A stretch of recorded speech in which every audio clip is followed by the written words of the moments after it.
Hello అండి, welcome back to my channel. ఈరోజు అయితే మనం ఉల్లికారం గుత్తొంకాయ అయితే చేసేసుకుందాం. చాలా ఈజీగా చేసుకోవచ్చు. బ్యాచిలర్స్, కాలేజ్కి వెళ్ళే పిల్లలు ఎవరైనా సరే చాలా ఈజీగా చేసుకునే రెసిపీ అండి. ఇది అందరికీ తెలిసిన రెసిపీనే, బట్ నేనైతే షేర్ చేస్తున్నాను. ఓకేనా? దీనికి కావాల్సింది 2 ఉల్లిపాయలు కావాలండి, పెద్ద ఉల్లిపాయలు. సో వెల్లుల్లిపాయలు, అలానే కొద్దిగా జీలకర్ర, ఉప్పు, కారం అయితే వేసుకొని మిక్సీ పట్టుకోవాలండి. మిక్సీ కూడా పూర్తిగా పట్టుకోకూడదు అనమాట.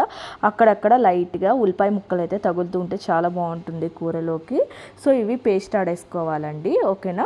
చూడండి పేస్ట్ ఎలా ఆడుకున్నానో నేను. కొద్దిగా అక్కడ నాకు ఉల్లిపాయలు అయితే ఉన్నాయన్నమాట.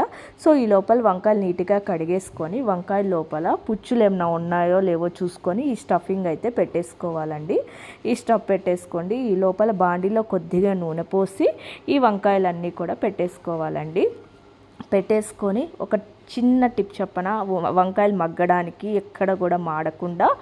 సో దీని మీద ఒక ప్లేట్ పెట్టి దాని మీద వాటర్ పోసేసేసి సిమ్లో పెట్టి మనం కనుక ఒక 10 నిమిషాలు ఉడికించుకుంటే వంకాయలు చాలా మెత్తగా ఉడికిపోతాయండి, ఎక్కడ కూడా మీకు మాడవన్నమాట. సో ఇంకా మిగతా పేస్ట్ ఉంటుంది కదా, అది కూడా కొద్దిగా మగ్గాక ఈ పేస్ట్ కూడా వేసేసుకొని ఇంకా ఒక 10 నిమిషాలు ఉడికించుకుంటే ఎంతో టేస్టీ అయిన ఉల్లికారం గుత్తొంకాయ అయితే రెడీ అయిపోతుంది. చాలా ఈజీగా చేసుకోవచ్చు అండ్ యమ్మీ రెసిపీ అండి. అసలు వంకాయ టేస్ట్ బట్ ఇలా డిఫరెంట్గా చేసుకుంటే ఇంకా టేస్ట్ అయితే వస్తుందన్నమాట. ఇది అన్నంలోకే కాదు, మనం చపాతీలోకి కూడా చాలా బాగా యూస్ చేసుకొని తినచ్చు, అంత బాగుందండి. సో మీరు కూడా ట్రై చేసేయండి. ఎలా ఉందో కామెంట్ సెక్షన్లో అయితే కామెంట్ చేయండి ఎలా ఉందో. ఓకేనా?